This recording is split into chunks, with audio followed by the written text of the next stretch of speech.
Hey there, I'm Suri, mom of 4, grandmother of 9, and a therapist who works with kids, teens, and parents, especially those raising emotionally sensitive or reactive children. This video is part of a series designed to support you with practical tools and insight from DBT-C, Dialectical Behavior Therapy for children.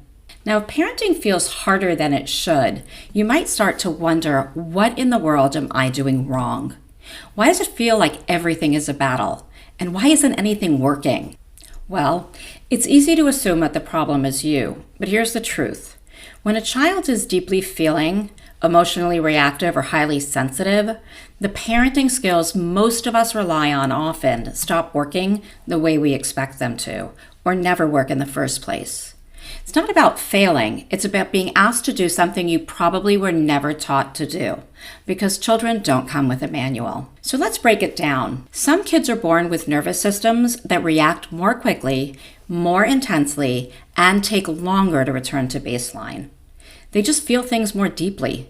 They have trouble shifting gears, and they often need more scaffolding to learn to tolerate limits, handle disappointment, work through frustration, or regulate after really big feelings. So when you try to set a boundary or offer support to a deeply feeling child, it might feel like nothing's landing, or worse, it may seem to make things escalate. Now, it's not just about behavior. It's a combination of their biology, temperament, and skills deficits. And it can be truly exhausting, not because you're doing anything wrong, but because this is genuinely hard parenting. Now, most parents were never taught how to do this, not how to regulate yourself while someone is screaming or sobbing at your feet, not how to validate emotions that you don't understand, and not how to coach someone through distress while you're barely holding it together yourself. So if you shut down or yell or forget everything you plan to say, that doesn't mean you're bad at this. It means you're in the middle of learning something complex in real time under pressure. And that's why DBT-C, Dialectical Behavior Therapy for children, exists. It's a skill-building model, one that's based in science and not a judgment-based one. Now, here's another important piece.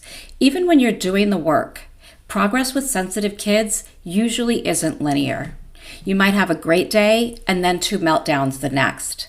See a skill click for your child and then watch it disappear under stress. They might hold it together beautifully and still get pushed away. And that doesn't mean the work isn't helping. It means your child's system is still developing trust, flexibility, and regulation capacity. Sometimes the first signs of progress are nearly invisible from the outside.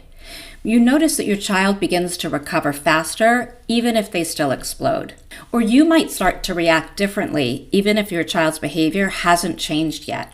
Or a problem that used to take 2 hours to resolve now takes 45 minutes. That's progress, but it doesn't always look like progress. If you don't know that going in, it's really easy to assume that the skills aren't working or that you're doing something wrong. And you're not. You're doing something slow, deep, and real for lasting change. This isn't quick work, but it is meaningful work. You're learning how to show up for your sensitive child in a new way, one that is steady, flexible, and rooted in relationship. In the next video, we'll talk about what it actually means to regulate yourself and why that matters more than getting your child to calm down or behave. Stay tuned. See you there.